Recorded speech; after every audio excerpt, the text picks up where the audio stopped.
Hello friends, எல்லோருக்கும் வணக்கம். Welcome to young investor channel. ஆக்சுவலாக எல்லாரும் மார்க்கெட்டை பார்த்துருப்பீங்க. மார்க்கெட் பார்த்தீங்கன்னா சென்செக்ஸ் ஒரு 363 பாயிண்ட்ஸும், நேற்று வந்து பிஎஸ்சி ஸ்மால் கேப் வந்து நல்லாவே பெர்ஃபார்ம் பண்ணியிருக்காங்க.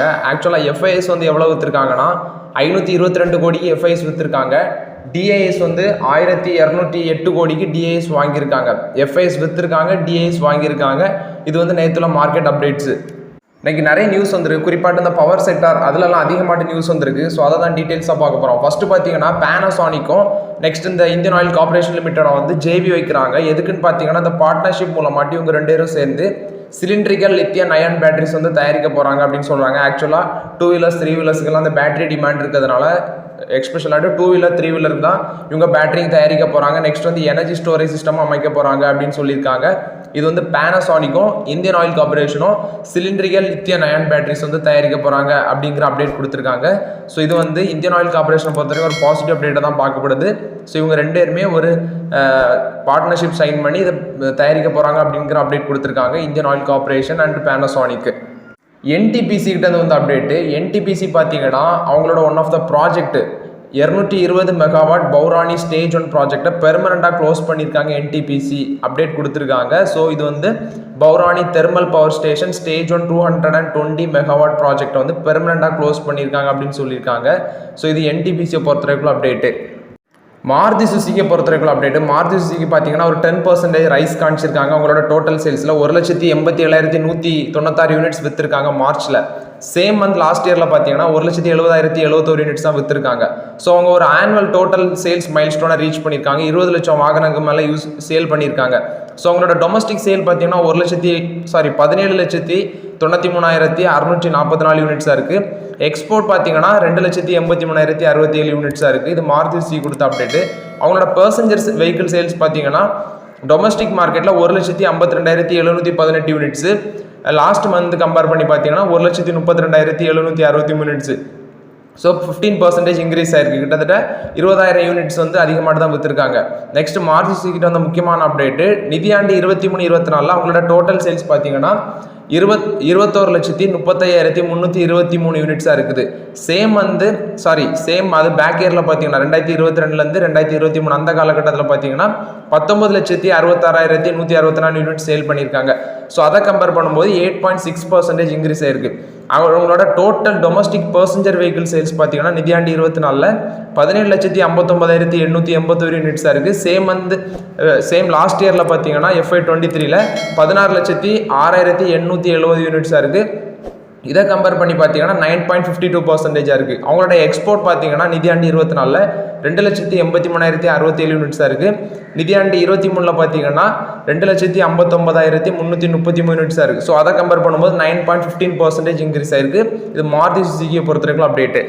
டாடா மோட்டர்ஸ் வந்து அப்டேட்டு. டாடா மோட்டர்ஸ் பார்த்தீங்கன்னா டோட்டல் சேல்ஸ் 2,65,90 வாகனம் விற்றுருக்காங்க. இது Q4 FY24. ஸோ அவங்களோட டோட்டல் பேசஞ்சர் வெஹிக்கிள் சேல்ஸ் பார்த்தீங்கன்னா 1,55,651 units 15% year on year increase ஆயிருக்கு. டோட்டல் கமர்ஷியல் வெஹிக்கிள்ஸ் பார்த்தீங்கன்னா 1,09,439 யூனிட்ஸ் 6% இயர் ஆன் இயர் கீழே விழுந்திருக்கு அப்படிங்கிற அப்டேட் கொடுத்துருக்காங்க.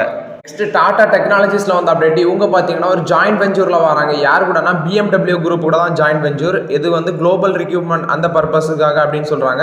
இந்த ஜேவி மூலமாட்டு டாடா டெக்னாலஜிஸும் BMW குரூப்பும் என்ன பண்ணுறாங்கன்னா இந்த லக்ஸரி காருக்கு வந்து இன்ஜினியரிங் சாஃப்ட்வேர் நீட்ஸ் இது எல்லாமே தேவைப்படும். ஸோ அதனால தான் இந்த ஜாயின்ட் வெஞ்சூர் அந்த பர்பஸுக்காண்டி தான் இந்த ஜாயின்ட் வெஞ்சூர் அப்படின்னு சொல்லியிருக்காங்க. சாஃப்ட்வேர் நீட்ஸ் ப்ளஸ் வந்து இன்ஜினியரிங் இந்த லக்ஸரி கார் மேக் பண்ணும்போது தேவைப்படும். ஸோ அதனால தான் டாடா டெக்னாலஜிஸும் BMW குரூப் ஒரு ஜாயின்ட் வெஞ்சூரில் வராங்க. ஸோ இது வந்து டாடா டெக்னாலஜிஸை பொறுத்த வரைக்கும் one of the positive update. Next பார்த்தீங்கன்னா பாரத் எலக்ட்ரானிக்ஸ் லிமிட்டடை பொறுத்த வரைக்கும் அப்டேட். இது வந்து ஒரு PSU ஸ்டாக். இவங்க வந்து டேன் ஓவர் பார்த்தீங்கன்னா ஒரு ரெக்கார்ட் பிரேக் பண்ணியிருக்காங்க. 19,700 கோடி ரெக்கார்டு டேன் ஓவர் பண்ணியிருக்காங்க இந்த பாரத் எலக்ட்ரானிக்ஸ் லிமிடெடு நிதியாண்டு 23-24. ஸோ இவங்களோட ப்ரீவியஸ் இயர் டேன் ஓவர் பார்த்தீங்கன்னா 17,333 கோடி அப்படின்னு சொல்லியிருக்காங்க. 13.6% வந்து இன்க்ரீஸ் ஆயிருக்கு அப்படின்னு சொல்லியிருக்காங்க. அது மட்டும் இல்லாமல் இவங்களோட ஃபிசிக்கல் இயர் 2023-24 பார்த்தீங்கன்னா பெல் வந்து நான் ஆல்ரெடி அப்டேட் பண்ணியிருந்தேன். கிட்டத்தட்ட 35,000 கோடி வேல்யூ உள்ள ஆர்டர் வந்து அவங்க பிடிச்சிருந்தாங்க அப்படின்னு சொல்லி. அது மட்டும் இல்லாமல் பார்த்தீங்கன்னா இப்போ அவங்களோட ஆர்டர் புக்கோட வேல்யூ பார்த்தீங்கன்னா April 1, 2024 வரைக்கும் அவங்களோட ஆர்டர் புக் எவ்வளோ ஸ்டாண்டர்டாக இருக்குன்னு பார்த்தீங்கன்னா 76,000 கோடியாக இருக்குது அப்படின்னு சொல்கிறாங்க. இது வந்து பாரத் எலக்ட்ரானிக்ஸ் லிமிடெடில் பொறுத்த வரைக்கும் அப்டேட்டு ஒரு ரெக்கார்ட் டேன் ஓவர் பண்ணியிருக்காங்க. நெக்ஸ்ட்டு பார்த்தீங்கன்னா இந்தியாவில் ஹைட்ரோ பவர் இருக்குல்ல, அதாவது இந்த அணைகள் டேம்லேருந்து அந்த நீர்லேருந்து பவர் எடுக்கிறது, அது வந்து 38 வருஷத்தில் இல்லாத அளவுக்கு வந்து குறைஞ்சிருக்கு, அவுட்புட் குறைஞ்சிருக்கு அப்படின்னு சொல்கிறாங்க. ரீசன் என்னென்னா மழை இல்லை, டேமில் தண்ணியெல்லாம் கம்மியாகிட்டு இருக்குது, அதனாலே என்னன்னு தெரில. ஸோ இந்த இந்தியாவில் ஹைட்ரோ பவர் எடுக்கிறது வந்து இந்த டேமில் தண்ணியிலேருந்து எடுக்கிறது வந்து ரொம்ப 38 வருஷத்தில் இல்லாத அளவுக்கு அவுட்புட் வந்து ஃபால் ஆயிருக்கு அப்படின்னு சொல்லியிருக்காங்க. இது வந்து ஹைட்ரோ பவர் இது பவரை பொறுத்த வரைக்கும் அப்டேட்டு. விண்டோ ஃபார்மால வந்து அப்டேட் அவங்க ஒரு உத்தரவு பிறப்பிச்சிருக்காங்க. அவங்களோட 4 மேனுஃபேக்சரிங் ஃபெசிலிட்டி ப்ளஸ் வந்து பென்சிலின் ஜி பிளான் சென்டருக்கு வந்து ப்ரொடக்ஷன் லிங்க்டு இன்சென்டிவ் ஸ்கீமுக்காண்டி அப்ளை பண்ணியிருக்காங்கன்னு நினைக்கிறேன். எதுக்குன்னு பார்த்தீங்கன்னா அவங்களோட டொமஸ்டிக் மேனுஃபேக்சரிங் ப்ராடக்ட் ப்ரொமோஷனுக்காண்டி தான். குறிப்பாட்ட அவங்க critical key starting materials, drug intermediates, அடுத்தது ஆக்டிவ் ஃபார்மசிட்டிக்கல் இன்கிரீடியன்ட்ஸ், டோட்டலாட்டு 4 மேனுஃபேக்சரிங் ஃபெசிலிட்டி இன்க்ளூடிங் அவங்களோட பென்சிலின் ஜி பிளான்ட் அப்படின்னு சொல்கிறாங்க. ப்ரொடக்ஷன் லிங்க்டு இன்சென்டிவ் ஸ்கீமுக்கு வந்து அப்ளை பண்ணியிருக்காங்க. ப்ரொமோஷன் அவங்களோட டொமஸ்டிக் மேனுஃபேக்சரிங் அப்படின்னு சொல்லியிருக்காங்க. இது ஆரோபிண்டோ ஃபார்மாவில் வந்து one of the positive update. குறிப்பாட்டு பார்த்தீங்கன்னா ஆரோபிண்டோ ஃபார்மாவுக்கு அந்த பென்சிலின் ஜி பிளான்ட் வந்து ஆந்திர பிரதேஷில் இருக்குது, அதர் 3 யூனிட்ஸும் ஆந்திர பிரதேஷில் தான் இருக்குது அப்படின்னு சொல்கிறாங்க. இது வந்து ஆரோபிண்டோ ஃபார்மாவில் வந்து one of the positive update. AU small finance பேங்கும் ஸ்மால் ஃபினான்ஸ் பேங்க் ஃபின்கேர் பேங்கும் வந்து மெர்ஜ் பண்ண போகிறாங்க அப்படின்ட்டு அப்டேட் பார்த்துருந்தோம். ஆக்சுவலாக October 29, 2023 தான் இந்த மெர்ஜர் டீலுக்கான ஃபர்ஸ்ட் அனௌன்ஸ்மெண்ட் வந்திருந்து. ஆக்சுவலாக ஃபின்கேர் ஸ்மால் ஃபினான்ஸ் பேங்க்கில் 579 ஷேர் வச்சுருக்கவங்களுக்கு ஏயு ஸ்மால் ஃபினான்ஸ் பேங்க்கில் வந்து ஏயு ஸ்மால் ஃபினான்ஸ் பேங்க்கில் 2000 ஈக்விட்டி ஷேர் யாரெல்லாம் வச்சுருக்கீங்களோ அவங்களுக்கு வந்து 579 ஈக்விட்டி ஷேராக ஃபின்கேர் ஸ்மால் பேங்க் வந்து கிடைக்கும். ஸோ இந்த மெர்ஜருக்கு வந்து ஆர்பிஐ வந்து ஃபைனல் அப்ரூவல் கிடச்சிருந்துச்சு. ஆக்சுவலாக March 4, 2024 வந்து ஒரு ஃபைனல் அப்ரூவல் கிடச்சிருந்து. ஸோ இதோட எஃபெக்டிவ் டேட் வந்து April 1 நேற்று. ஸோ இது வந்து மெர்ஜர் ஃபின்கேர் இதுவும் ஏயு ஸ்மால் ஃபினான்ஸ் பேங்க் வந்து மெர்ஜ் பண்ணியிருக்காங்க அப்படிங்கிற அப்டேட் கிடச்சிருக்கு. நெக்ஸ்ட்டு டாடா பவர்டன் வந்து அப்டேட். இவங்க வந்து ஒரு ரினியூவபிள் எனர்ஜி ப்ராஜெக்டில் வராங்க. 200 மெகாவாட் சோலார் பவர் ப்ராஜெக்ட் வந்து ராஜஸ்தானில் இவங்களுக்கு கிடச்சிருக்கு அப்படின்னு சொல்லியிருக்காங்க. இது வந்து டாடா பவரை பொறுத்த வரைக்கும் one of the positive update. Renewable energy project 200 megawatt solar project ராஜஸ்தானில் கிடச்சிருக்கு. இது டாடா பவரை பொறுத்த வரைக்கும் one of the positive update. Aditya Birla கம்பெனியில் வந்து update. Aditya Birla fashion and retail இந்த கம்பெனி கூட தான் இப்போ இருக்கிறது Madura fashion and lifestyle. இந்த மதுரா ஃபேஷன் அண்ட் லைஃப் ஸ்டைலில் செப்பரேட்டாக ஸ்ப்ளிட் பண்ணி செப்பரேட் லிஸ்டட் என்டிட்டியாட்ட அவங்க லிஸ்ட் பண்ண போகிறாங்க அப்படிங்கிற அப்டேட் கொடுத்துருக்காங்க. இந்த பிஸ்னஸை டீமர்ஜ் பண்ண போகிறாங்க அவங்களோட குரூப்லேருந்து அப்படின்னு சொல்கிறாங்க. இது ஆதித்யா பிர்லா ஃபேஷன் அண்ட் ரீட்டைலேருந்து வந்து update. Madura fashion and life ஸ்டைலை டீமர்ஜ் பண்ணி செப்பரேட் லிஸ்டட் கம்பெனியாட்டு ஆக்க போகிறாங்க அப்படின்னு சொல்லியிருக்காங்க. இது ஆதித்யா பிர்லா குழுமத்தை பொறுத்தவரைக்கும் அப்டேட்டு. ஹிந்துஸ்தான் ஏரோநாட்டிக்ஸில் வந்து அப்டேட். இந்த ஷேர் ஃபோக்கஸில் இருக்குது. ஏன்னா கொச்சின் ஷிப்யார்டு கூட இவங்க ஒரு கான்ட்ராக்ட் வச்சுருக்காங்க. எதுக்குன்னு பார்த்தீங்கன்னா சப்ளை ஆஃப் சில வந்து ஸ்பேர் பார்ட்ஸ் அப்படின்னு தான் சொல்கிறாங்க. ஆக்சுவலாக எப்படி சொல்கிறாங்கன்னா அந்த கான்ட்ராக்ட் வந்து வேல்யூ வந்து 1173 கோடி. ஸோ இந்த கான்ட்ராக்ட் மூலமாட்டு 6 sets of LM2 2500 gas turbine, next வந்து GT ஆக்சிலரிஸ், ஸ்பேர் டூல்ஸ், இது வந்து இந்தியன் நேவிக்கு நெக்ஸ்ட் ஜென்ரேஷனுக்கு மிசைல் பசி அந்த சம்மந்தமான ப்ராஜெக்ட் அப்படின்னு சொல்கிறாங்க. இது வந்து ஹிந்துஸ்தான் ஏரோநாட்டிக்ஸ் லிமிட்டடும் நெக்ஸ்ட் வந்து கொச்சின் ஷிப்யார்டும் அந்த ப்ராஜெக்டில் வராங்க. நெக்ஸ்ட் அதானி டோட்டல் கேஸில் வந்து அப்டேட்டு. அவங்களோட பர்சானா பயோகேஸ் பிளான்ல வந்து அவங்களோட ப்ரொடக்ஷனை ஸ்டார்ட் பண்ணியிருக்காங்க. ஸோ இது மூலம் மட்டும் அங்கே வந்து 600 டன் ஆஃப் பயோகேஸ் வந்து ப்ரொடக்ஷன் பண்ணலாம் அப்படின்னு சொல்கிறாங்க. இது அதானி டோட்டல் கேஸ் வந்து பர்சானா பயோகேஸ் பிளான்ல வந்து அவங்களோட ப்ரொடக்ஷனை ஸ்டார்ட் பண்ணுறாங்க. ஒரு நாளைக்கு 600 டன் வந்து ப்ரொடக்ஷன் பண்ணலாம் அப்படிங்கிற அப்டேட் கொடுத்துருக்காங்க. இது அதானி டோட்டல் கேஸை பொறுத்த வரைக்கும் one of the positive update.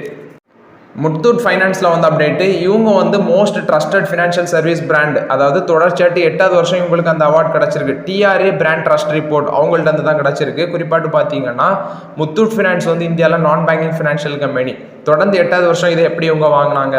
ஆக்சுவலாக இந்த TRA பிராண்ட் ட்ரஸ்ட் ரிப்போர்ட் இருக்குல்ல, இவங்க வந்து 2500 கஸ்டமர்ஸ் அக்ராஸ் 16 சிட்டிஸ், 6000 மணிக்கூர் வந்து ஃபீல்டு ஒர்க் கிட்டத்தட்ட இந்த ரிசர்ச்சை கண்டக்ட் பண்ணுறாங்க. நான் சொன்ன மாதிரி 16 சிட்டிஸ், 2500 கன்சியூமர் இன்ஃப்ளூயன்ஸ், அடுத்து வந்து 6000 மணிக்கூர் வந்து ஃபீல்டு ஒர்க் பண்ணுவாங்க. அது மட்டும் இல்லாமல் இந்த ரிசர்ச்சை வந்து 1000 ட்ரஸ்டட் பிராண்ட் ட்ரஸ்டட் பிராண்ட்ட வந்து இவங்க முத்தூட் ஃபைனான்ஸ் மாதிரி 1000 ட்ரஸ்டட் பிராண்டை வந்து இவங்க வந்து இதை ரிசர்ச் பண்ணுவாங்க. முத்தூட் ஃபைனான்ஸ் வந்து தொடர்ந்து 8வது வருஷம் அந்த அவார்டை தட்டிட்டு போயிருக்காங்க. குறிப்பாட்டு முத்தூட் ஃபைனான்ஸ் பார்த்தீங்கன்னா 6300 பிரான்ச்சஸ் பேன் இந்தியா லெவலில் இருக்குது. நான் பேங்கிங் ஃபினான்ஷியல் குறிப்பாட்டு இவங்க கோல்டு லோன் பார்த்தீங்கன்னா ஒரு நாளைக்கே 2,50,000 கஸ்டமர்ஸுக்கு கொடுக்குறாங்க. அது மட்டும் இல்லாமல் முத்தூட் ஃபைனான்ஸ் பார்த்தீங்கன்னா நான் சொன்ன மாதிரி ஒரு நாளைக்கு 2.5 lakh கஸ்டமர்ஸ்க்கு வந்து எவ்ரிடே லோன் கொடுக்குறாங்க கோல்டு லோன். இவங்களுக்கு வந்து பார்த்தீங்கன்னா 72 கோடி கஸ்டமர்ஸ் வச்சுருக்காங்க முத்தூட் ஃபைனான்ஸ். ஸோ இது முத்தூட் ஃபைனான்ஸை பொறுத்த வரைக்கும் பாசிட்டிவ் அப்டேட். தொடர்ச்சியாட்டு 8 வருஷம் இந்தியாவில் most trusted brand, first financial service பிராண்டுங்கிற அவார்டை முத்தூட் ஃபைனான்ஸ் தட்டிட்டு போயிருக்காங்க. ஸோ அந்த முத்தூட் ஃபைனான்ஸ் ஷேர் 1300 வரும்போதே சொன்னால் வாங்குங்கன்னு இன்றைக்கி 1557 ரூபா இருக்குது. ரொம்ப நாளாக சொல்லிட்டு இருந்தேன். இது முத்தூட் ஃபைனான்ஸில் பொறுத்த பாசிட்டிவ் அப்டேட்டாக தான் பார்க்கப்படுது. ஆக்சுவலாக வீடியோ 5 மணிக்கே வந்திருக்கணும். ரீசன் என்ன ஆகிடுச்சுன்னா, நான் வந்து நேற்று வந்து பொலிட்டிக்கல் மீட்டிங் இருந்ததுனால அங்கே போயிட்டேன். ஸோ அதனால் வந்து வீடியோ நேற்று நைட்டு கவர் பண்ண முடியல. ஸோ அதனால் வந்து காலையில் ரெக்கார்ட் பண்ணி போடுறேன். இனி அடுத்தது கிளாஸ் போகணும். ஸோ அதனால் வீடியோ கொஞ்சம் டிலே ஆகிடுச்சு. Sorry for the delay, video delay ஆனதுக்கு. ஸோ உங்களால் சப்போர்ட்டை கொடுங்க. Okay friends, thank you. So okay friends, இந்த வீடியோ உங்களுக்கு பயனுள்ளதாக இருக்கும்னு நினைக்கிறேன். இந்த வீடியோ உங்களுக்கு பயனுள்ளதாக இருந்துச்சுன்னா இந்த வீடியோ லைக் பண்ணுங்கள், சப்ஸ்கிரைப் பண்ணுங்கள், கமெண்ட் பண்ணுங்கள். Okay friends, thank you.